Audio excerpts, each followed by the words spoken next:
So first things first, you know, you look at these guys and you can't really see anything initially. There is a full undercarriage shield on these new Mazdas, and so you can't see underneath it. You're gonna have to remove that shield. So here we'll just do a visual of the suspension and the struts.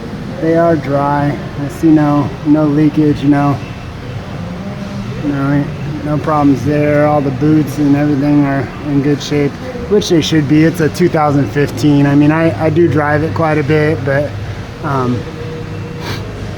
it should be in pretty good shape, you know.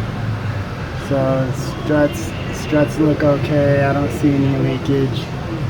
Everything's good. I even got a little twig here. Pull that sucker out. So brake calipers are dry. Everything looks good. Let's take a look to the back. The exhaust, no damage. Everything's clean and dry. The rear shocks, dry. Rear brake calipers are in good shape. Rear sway bars good. All the bushings, no torn and damaged boots, calipers. Everything looks good. Tires are in good shape. Check for any nails or anything. I don't see any nails. Same over here. No nails, no need to patch it.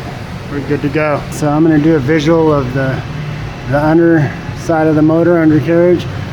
See, you got the motor, you got access to the exhaust bracket, the axle shafts. You can check everything. There's the filter, Mazda factory filter, like I said, I like to use. And the drain plug, there you go. All this stuff, make sure all this stuff is dry, you know. You want to keep it clean, so if you do have a leak, you can verify where it's coming from. That way they can't blow you out and say, oh no, we didn't see anything. You want to be able to know what's going on. You see your serpentine belt there. There's a dry belt, and then there's a water pump belt. And you can check for any leaks at the water pump. Check for any leaks at the timing cover. Some of these Mazda 2.0, 2.5 motors tend to leak at the timing cover. Just keep an eye on that. You can get that covered under warranty if you're still under mileage. There are no leaks on this car.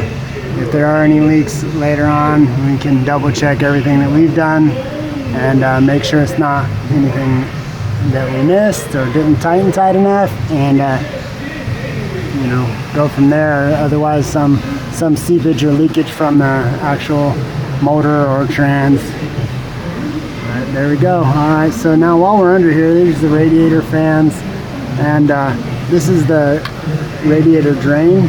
Super easy to get to. If you want to service your cooling system, all you gotta do is take this access cover off.